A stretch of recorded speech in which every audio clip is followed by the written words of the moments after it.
আমরা চাই লক্ষ্যবস্তু হবে একটাই, আওয়ামী লীগ এবং তাদের দোসররা। আমরা বলতে চাই এখনো হুঁশে ফিরেন। বাংলাদেশের ভিতরে যারা বাংলাদেশের বিরুদ্ধে ষড়যন্ত্র করছেন, হুঁশে ফিরেন।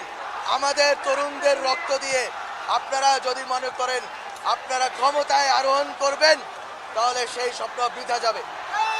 রাজনৈতিক দলগুলোকে বলতে চাই, রাজনৈতিক দলগুলো নির্বাচন চেয়েছে, এই সরকারের মেয়াদ এতটুকুতে কমিয়ে এনেছিল।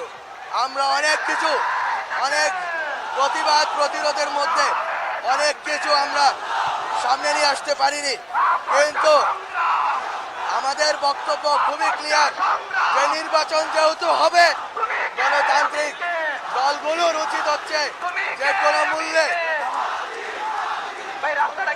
গণতান্ত্রিক দলগুলোর উচিত হচ্ছে যে কোনো মূল্যে এই আমাদের এই আন্দোলন, এই লড়াইকে গণতান্ত্রিক এবং নিয়মতান্ত্রিক ভাবে লড়ার ক্ষেত্রে সহযোগিতা করা, ঐক্যবদ্ধ হওয়া এবং আমাদের মধ্যে থেকে যে কোনো ধরনের হঠকারী রাজনীতিকে দূর করা। আমরা চাই না অন্য কোনো কিছু লক্ষ্যবস্তু হোক, আমরা চাই লক্ষ্যবস্তু হবে একটাই, আওয়ামী লীগ এবং তাদের দোসররা।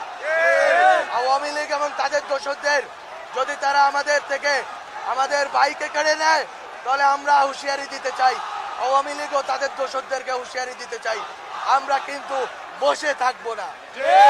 আমরা আজকের এই আন্দোলন এবং এই যে লড়াই আমরা শুরু করলাম, আমাদের এই অবস্থান অব্যাহত থাকবে এবং আমাদের ওসমান হাদির খুনিদেরকে ফেরত দিতে হবে ততক্ষণ পর্যন্ত রাজনৈতিক দলগুলো, সামাজিক শক্তিগুলো, জুলাইয়ের পক্ষে সকল শক্তি, আজ ভেদাভেদের সুযোগ নাই, সকল ভেদাভেদ ভুলে সকল দলমত নির্বিশেষে সবাইকে আমাদের ওসমান হাদির এই শ্রদ্ধার জন্য, ওসমান হাদির স্মৃতি রক্ষার্থে সবাইকে ঐক্যবদ্ধ হয়ে আমাদেরকে এই লড়াইয়ে জিততেই হবে।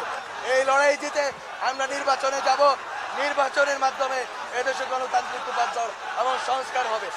শহীদ শরীফ ওসমান হাদির গঠনমূলক রাজনীতির দিকে আমরা এগোবো ইনশাআল্লাহ। ইনকিলাব।